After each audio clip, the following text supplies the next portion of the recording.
Hello everybody and welcome to a brand new video from me, Pickles Parker Reviews. Now welcome to my review of the second episode of Doctor Who FLUX titled War of the Sontarans.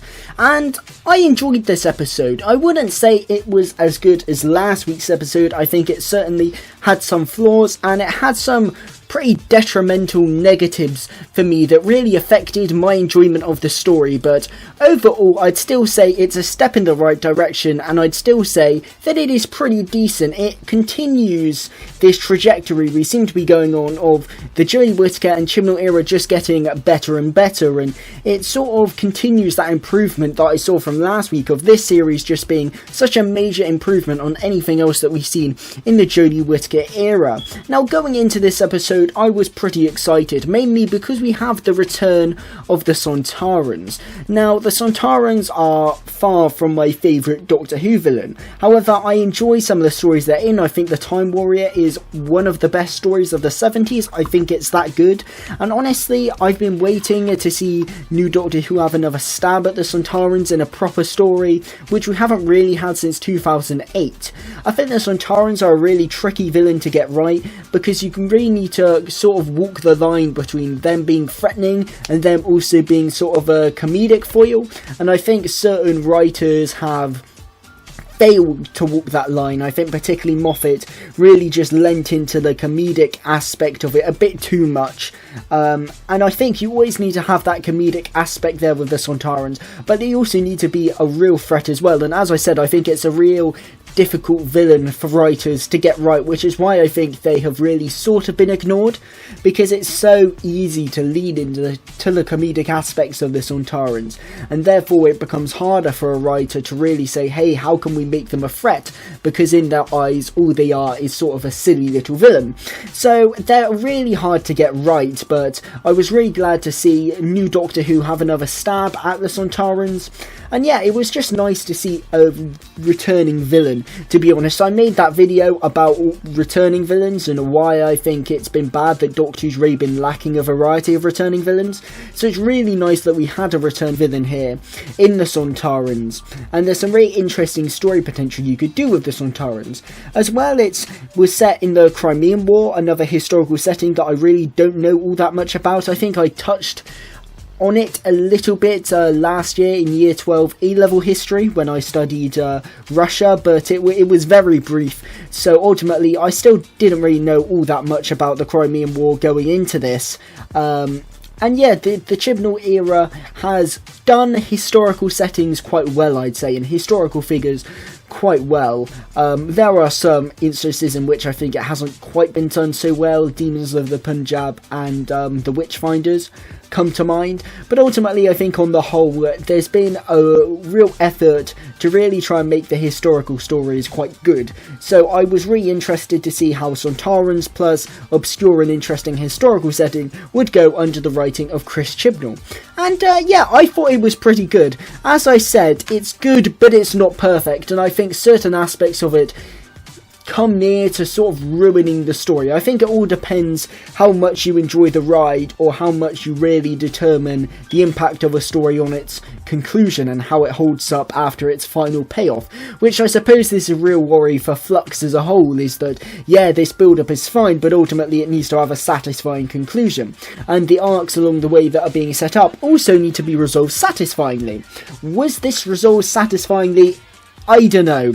Let's start off with what I liked about the Sontaran plot. Ultimately, I think the idea of what the Sontarans are doing here is really great, and it's something that I really cried out from Chris Chibnall. I wanted to see more big sci-fi timey concepts with him, because I feel like a lot of his concepts and stories are very standard. They're very sort of, they're not those real intriguing big inventive concepts that someone like Stephen Moffat or even Rusty Davies came up with, if you know what I mean. Those big science fiction, timey, just great concepts.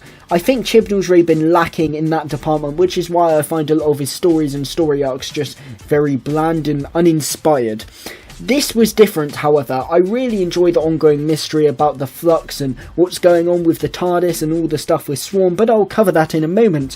What I really like about the Sontarans in this is that ultimately it seems as if, yeah, Sontarans have landed, they're just going to be doing battle with the Crimean soldiers, you know, that sort of standard fare. But no, what ultimately happens is the Sontarans have always been on Earth, Russia has been renamed Sontar, and ultimately the Sontarans have also taken over modern day Liverpool, and ultimately what happens is the Sontarans have taken advantage of the Lipari shielding the planet, shielding Earth, and for the 3 minutes in which everything went black, they've gone in and they're trying to set up Earth as a strategic outpost all throughout history. So they station themselves in modern day Earth and then to create time ships and then go back in time and then station and take control of certain posts in Earth's history. So the Sontarans were always there and they always had control of the planet. And then you get some really cool imagery of almost a dystopia of Sontarans ruling. And that's a really interesting time travel concept. And again, as I said, stuff that I think Chris Chibnall has really been lacking in. Does it really get paid off? I'm not so sure. I think with an idea so good as this of Sontarans have always been controlling the planet, I think something more really could have been done with that idea, and I think that this episode really shows the limitations of the Flux format for me, and the 6 episode format, because there's so much and so many ongoing storylines within Flux, and you've only got 6 episodes, so therefore certain aspects are going to fall short, and I think this episode, you could really see that they could only dedicate this hour to this story, and therefore it feels as we didn't really get enough with the Sontarans have always been in Earth concept. All we really see is a bit in the Crimea, and even then we don't really see how the Sontarans always having been there really affects the you know, the perception from the humans. But also in Liverpool, we get told, and again this is a Chris Chibnall issue, we get told that ultimately, you know, they're everywhere, they've all been here. But something I think I always appreciated, especially about Rusty Davis's Doctor Who, is that whenever there was an invasion, it felt big, it showed different people's perspectives of said invasion. You'd get, I know it became a sort of tired trope of the Rusty Davis era, but ultimately you had the news broadcasts of seeing it in all these different places, and I think something like that really could have helped if Dan had managed to go into maybe his mum and dad's house, switch on the telly and see, you know, what was happening all across the world. And there seems to be almost implications of, you know, this is almost a dictatorate state, you know, people hiding in their homes, there's a lot of fear there, almost a bit of a police state sort of going on, but we don't really see enough of that. So ultimately it feels as if, yeah, the Sontarans could have just landed. I point to the example, and I know you'll say maybe this is a stupid example given the runtime of the 2 stories, but Dalek Invasion of Earth, I find that story a little bit overrated, but I think one thing that it does so well, because of its massive runtime, is it really shows how the Daleks coming in and having invaded and been there for a long time and implemented a similar aspect to what the Sontarans seemingly have done in modern day Liverpool in this story. That sort of, you know, humans in hiding, the Daleks patrolling the streets like we have with the Sontarans in this story.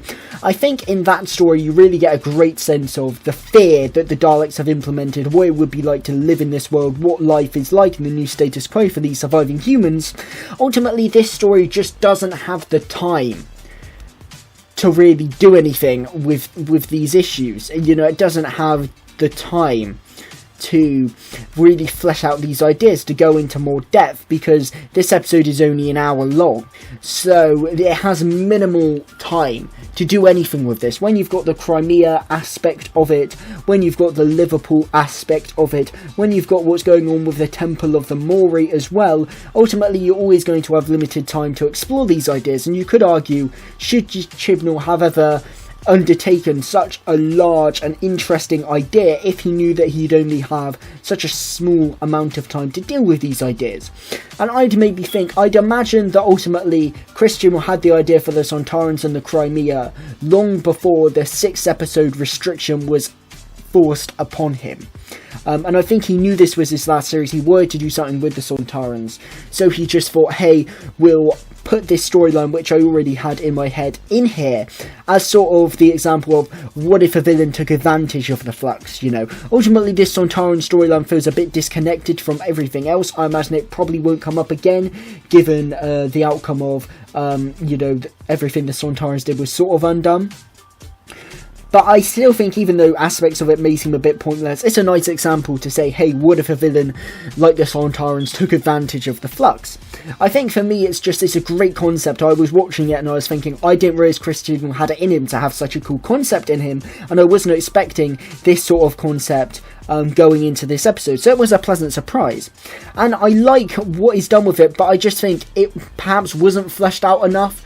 Mainly the stuff with Dan, I think that really wasn't fleshed out enough. We get little hints of maybe what could have been, and I think the Sontarans literally being the embodiment of the military and, you know, military force, I think it would have been really interesting to see almost a Dalek invasion of Earth style story with the Sontarans that we get hinted at in here. I think the Crimea stuff was better just because it felt more fleshed out. It felt as if they did as much as they could have done with that storyline, I think. Humans fighting the Sontarans, you've got the General ignoring the Doctor's wishes.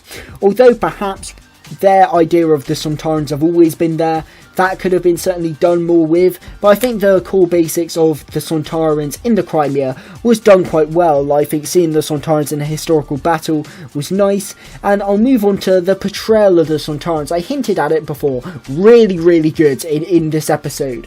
Again, I said, I think the Sontarans are a really hard villain to get right, and I think that's why they aren't used very well, because they're so hard to get right, and you really need to strike a fine balance between comedic and very serious.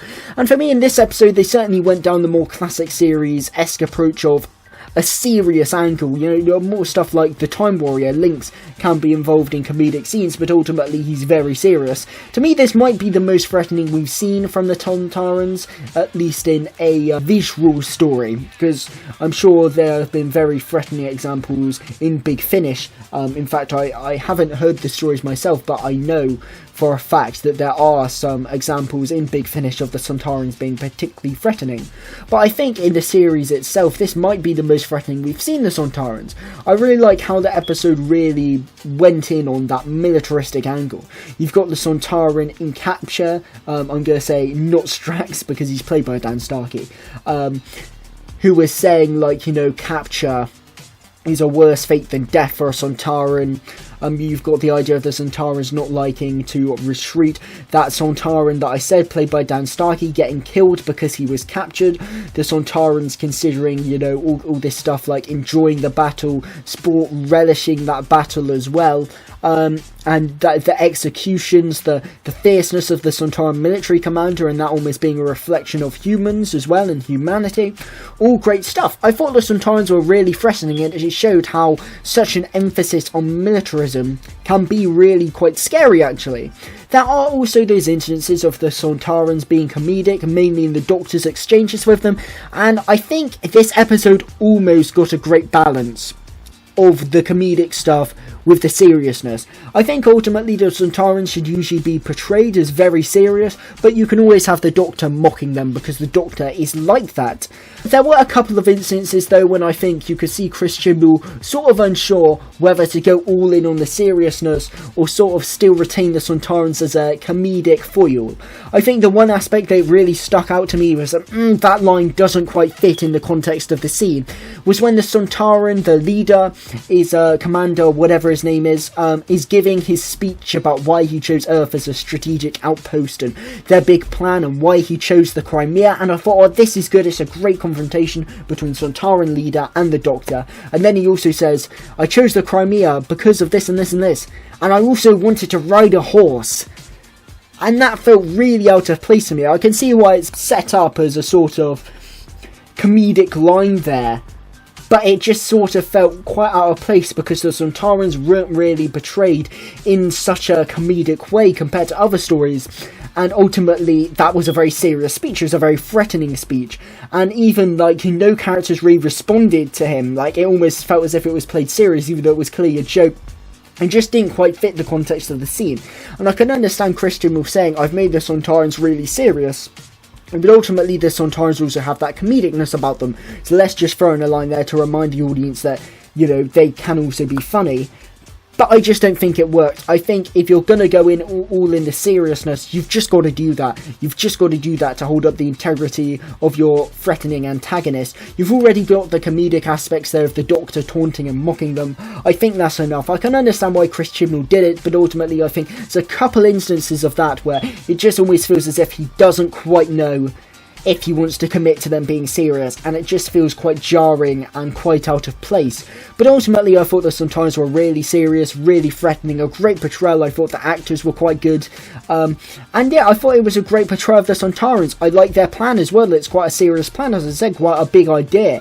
It makes sense for the Sontarans as well. I also like the emphasis on the probate event. We always have that. You've obviously got the hammer in Sontaran stratagem, the bow and arrow in the Time Warrior. There's actually a nice reference to Time Warrior and Links, which was quite nice in here as well. But now we've got the wok and all that sort of stuff, which was quite a nice funny moment, Dan hitting them with a wok. And yeah, ultimately I like the whole idea of, you know, them replenishing themselves through the probate vent, and that's ultimately how the Doctor stops them, because they need to replenish. I like that. I like the idea of the Doctor almost, you know, looking at the Sontarans and their daily routine and analysing that and thinking, here, using her brains to stop them. I thought that was good. I thought Jodie Whittaker was great in this episode, actually. She was very much sort of facing danger. She was up against it. You know, she sort of wasn't fully in control, and she was put into a situation that she couldn't quite control, and she had to almost go on her toes and fight through it, work out what the Sontarans were doing from scratch, try and convince the General, and go around without the help of anyone else. I thought Jodie Whittaker was really good in this episode. She really impressed me. And ultimately, I think she's been great in this episode. She was great in the last one, she's great in this, she's growing into the part. And ultimately, I think as well, the writing for her has been so much better. She's been put into more instances which really make her provide a whole range of her performance rather than the happy-go-lucky jokey Doctor, and that's why I think I'm enjoying her performance more. So I thought the Doctor was great in this. She emulated the past Doctors in terms of their relationship with her Sontarans. I thought she was just great in this episode. There wasn't too much fangirling over the historical characters. There was a bit, which I think is fair, all Doctors do it, but in other episodes Jodie has perhaps gone a bit over the top with that, or Chris Chibnall has written a Doctor to do that, should I say, and I think that was at a minimum in this episode, which I was happy about. So yeah, I think the Sontarans were mostly great. Their look, I think it was amazing. It's probably the best Sontaran look, I think, and they looked really, really cool, might I add. And yeah, their characterization on the whole was great. I said a couple of dodgy moments here and there, but overall I think this is how you do the Sontarans as a threatening villain, and that was great as well. I think the stuff in modern day Liverpool was less so great. As I said, I enjoyed the Crimea stuff. The stuff in modern day Liverpool was less great. I like initially the idea of Dalek invasion of Earth, but with Sontarans. I like the iconography of seeing the Sontaran ship flying above Anfield. As I said in the last episode, I'm a Liverpool fan. I've been to Liverpool. I've been to Anfield a few times as well. So it's just cool seeing that iconography and seeing Anfield, a place in which I've been to, you know, have the Sontaran ships. And that was just great. I love how it uses the iconography of Liverpool. And I think some of it is okay. There's some interesting ideas in there.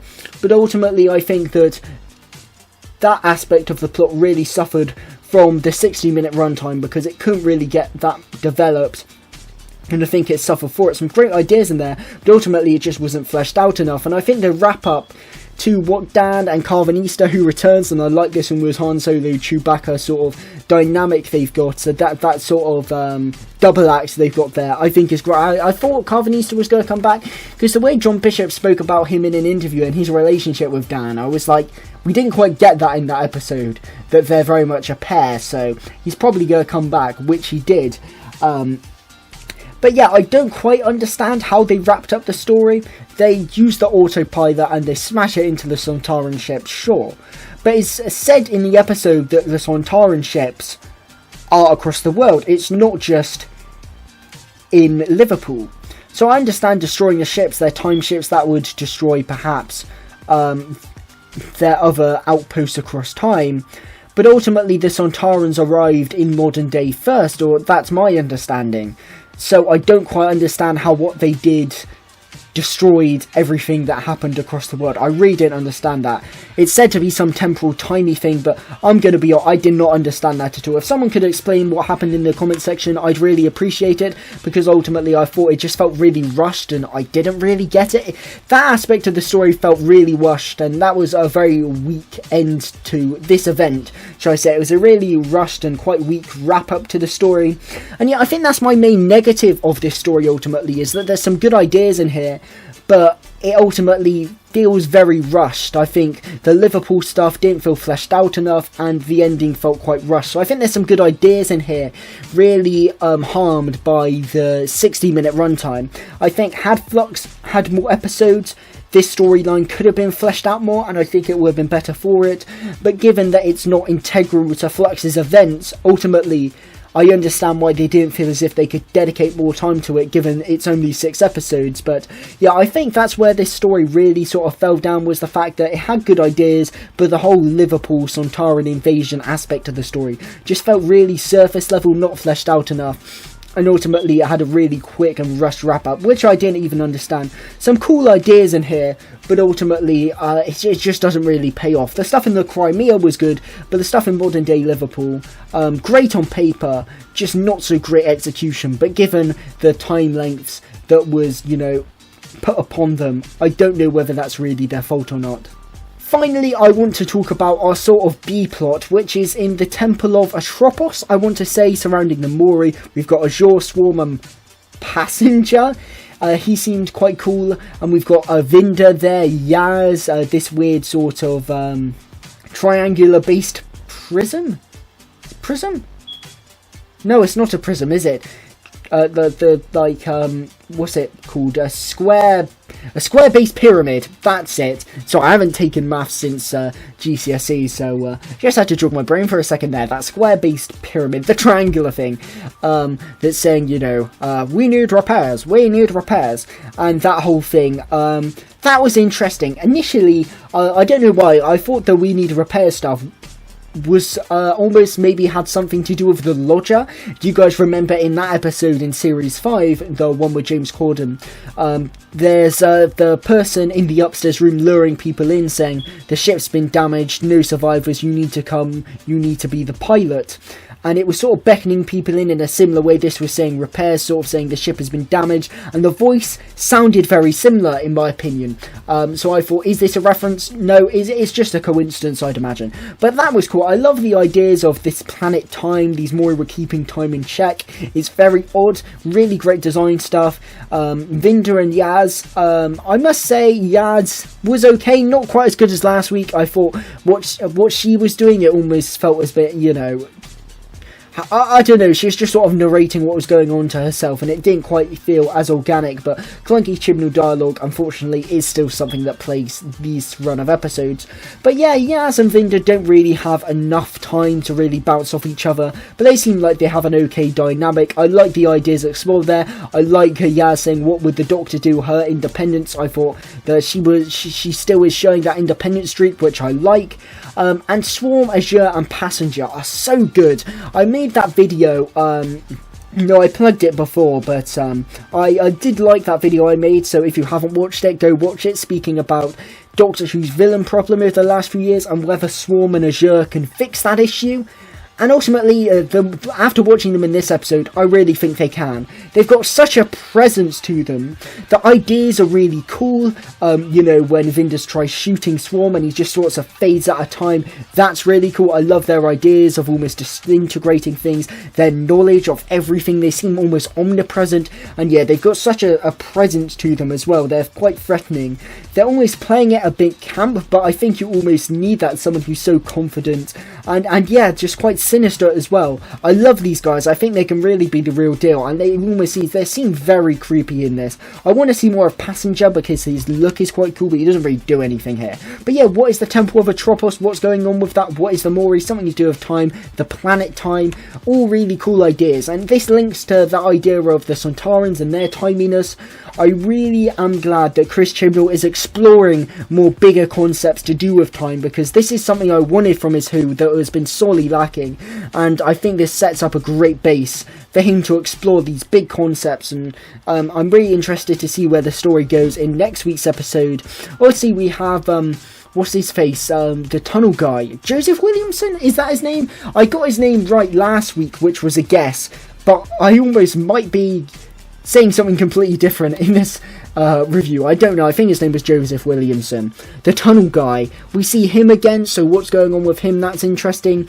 We'll see how it all ties in, but this episode very much had an A plot and a B plot, or maybe an A plot or a B plot and a C plot, depending on how you want to look at it. Not all the strands from last week were continued. Stuff with Diane, that wasn't continued. The Weeping Angel and Claire, that wasn't continued. The Joseph Williamson stuff wasn't really continued, only briefly. But yeah, obviously we've got more episodes to explore that, and I think what we did get about the Temple and Swarm and Azure really bodes well for the rest of the series. So yes, overall, what did I think of this episode? It may seem as if I've been a bit negative in this. I don't think I really have, but more negative than last week, and ultimately that's just because I think this story was so close to just being so great. I think it was so close to nailing the portrayal of the Sontarans. I think it was so close to just doing a really great story with them.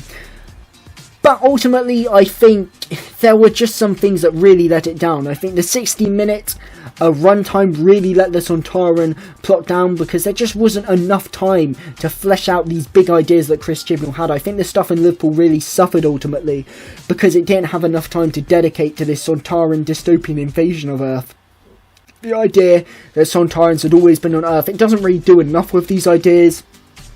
And the wrap up to it is just a bit rushed in my opinion. They were so close to being so great, but ultimately that underdevelopedness of this story really hurts, because those ideas were so good, yet they just weren't developed enough, which really let this story down, and the resolution was just rushed. I didn't really understand it.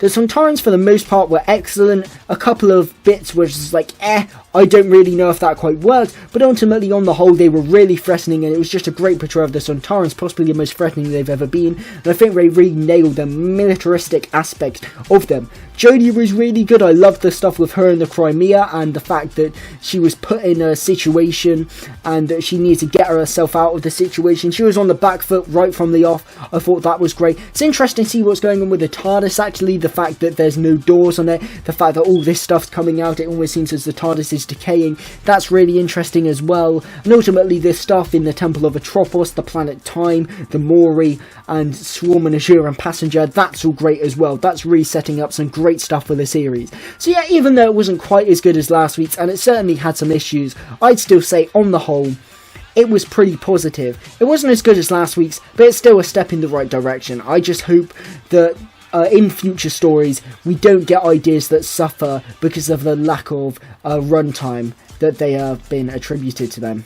So yes, thank you guys for watching. Did you enjoy this video? If you did, hit a like, and if you want to see more content from me, hit subscribe. Obviously I will be doing more Doctor Who FLUX videos as well as reviews after every single episode, hopefully on the Sunday evening after that episode comes out. However, next week I won't be able to get my video up until Monday, maybe Tuesday, mainly because I'm actually working while Doctor Who is on, and I'm working right until 10 o'clock tomorrow Sunday, from 3 o'clock until 10 o'clock, so unfortunately I probably won't even be able to watch the episode until Monday, let alone record and edit and upload a review, which, you know, is a shame, but, you know, it's only going to be a one-off, so I do apologise, but hopefully me getting this out on Sunday will have satisfied you all, but I just wanted to give you a heads up on that. But yes, I will be reviewing the next episode, Once Upon a Time I think it's called, as well as other Doctor Who FLUX videos as well. What did you think of War of the Sontarans? Did you enjoy it? Did you not? Whatever you think, drop your thoughts in the comment section below. I'd be really interested to hear them. And if anyone can sort of explain the ending of it, because I really was a bit confused with how Dan and Carvanista stopped the Sontarans. If anyone else understands that better than me and I'm getting it completely wrong, please put that in the comment section, because I really appreciate fully understanding this story. But yes, thank you guys for watching, and of course, a goodbye. Sontar ha.